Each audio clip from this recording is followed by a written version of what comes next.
In 2018, China passed changes to her constitution abolishing presidential term limits. This enabled President Xi to rule China indefinitely. And as expected, he has now successfully obtained a third term. This does not only affect people's future in China. Chances are that it will also affect you, no matter if you're living in the US, India, or Germany. But before we get to that, let's quickly talk about what Xi's goals are and what is currently happening in China. Xi's policy is to make China turn back to the socialist model with a lot of similarities to Mao's era. Xi wants to decouple from the West and put a stronger focus on political rather than economic goals. He wants a China that is self-sufficient and disconnected from the Western world. And if North Korea comes to your mind now, this is not by accident. Now, let's take a look at what is happening in China. First, China's economy is going down.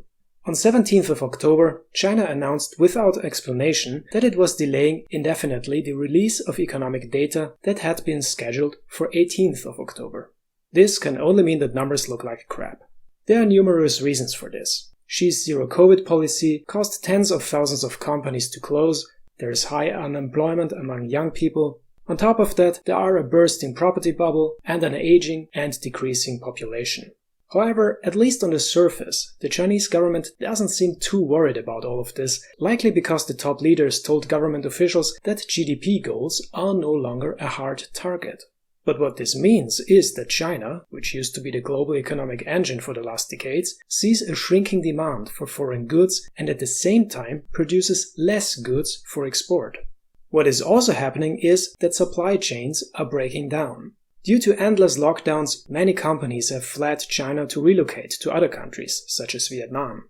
At the same time, Western countries are also seeking to establish new supply chains to be less dependent on China. And on top of that, the US are actively sanctioning China, reaching from government officials to technology. And all of this puts global supply chains under enormous stress. For example, delivery times for computer servers in Germany have gone up to 5 months. This has never happened before. And then there is what I see as cultural decoupling. Different than his predecessors, Xi does no longer see the West as a role model to learn from. Instead, China is implementing steps to cut back Western countries' influence, not just on an economic level, but also in other areas. For example, China has increasingly rejected English in order to reduce Western influence. And as a result, Shanghai decided to ban English exams for public primary school students.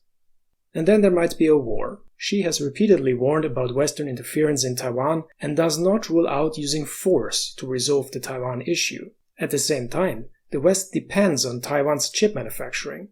This means that Western countries will not stand by and just watch. If a war breaks out, consequences will be severe. So, what are the implications? What we can already see is that the world is splitting up into 3 groups. Western countries and some Asian nations, such as Japan and South Korea, will form one bloc. China, Russia and Iran, together with some closely aligned Asian countries, will form another bloc. Then there will be countries such as Brazil, India, Saudi Arabia, Indonesia, Nigeria. These countries will sometimes work closely, sometimes loosely with the 2 other blocs. In other words, the world will become multipolar. But what will all of this mean for you? Xi's third term puts another nail into the coffin for globalization as we knew it. For you personally, a lot will depend on where you live. If you are in the West, a lot of goods coming from China will become more expensive for you or even vanish from the shelves in the coming years and decades. Local substitutes will appear for some things, but not for all goods. Western companies with a lot of exposure to the Chinese market will also suffer and relocate to other places. We will see less cultural exchange and less tourism from China to Western countries and vice versa, and especially Europe will suffer heavily from deeper connections between China and Russia as this makes fewer cheap resources available for her. If you are from a country outside of the Western bloc, then the impact will be different. Western influence will decline, while Chinese influence will increase, especially in Central and Southeast Asia. The same can be assumed for parts of Africa and South America. Due to the stronger integration of many Asian countries in the China-Russia-Iran bloc, they will likely see new economic opportunities. Many goods that have so far flowed from China to the West will find their way to other markets in the future. The result is an expanded range of goods, which could be at the expense of domestic producers. To summarize, the world and the way how it works will change fundamentally in the coming years and decades. and depending on where you live, consequences will be far-fetching. If this video helped you to get a better understanding of the issue, please don't forget to leave a like and subscribe. See you in the next video.